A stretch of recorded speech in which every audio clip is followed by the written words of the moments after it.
Saat ku tundukkan kening ini, lalu ku bukakan mata hati, terbayang dosa-dosa semalam menggigit jiwa yang kelam. Dahulu ku gapai sang pelangi, namun langkahku memijak duri. Bahu-bahu yang telah ku lukai mengerikan mimpi.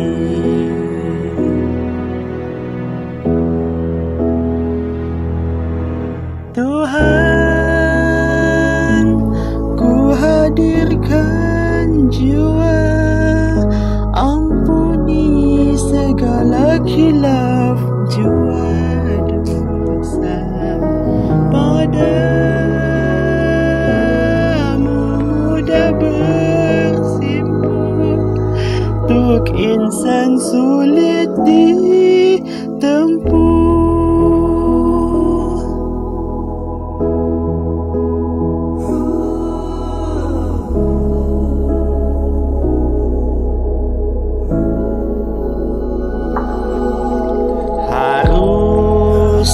Cari mereka itu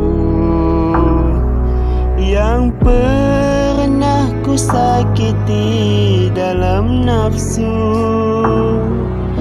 dengan rela ku ungkap salahku sebelum kaku.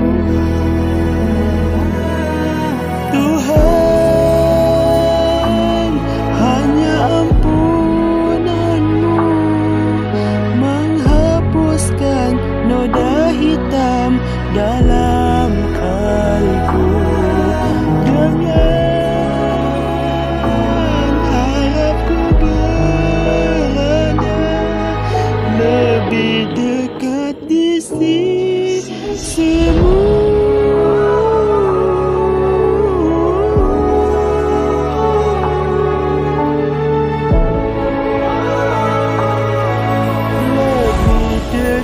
Di sisimu.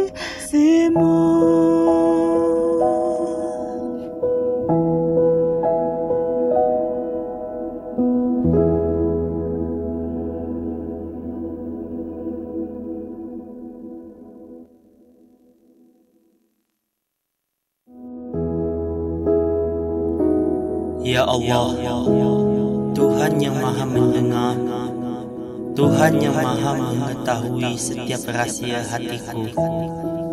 Hari ini aku kembali bersujud dengan jiwa yang penuh luka, penuh khilaf, penuh noda yang tak mampu aku sembunyikan daripada-Mu.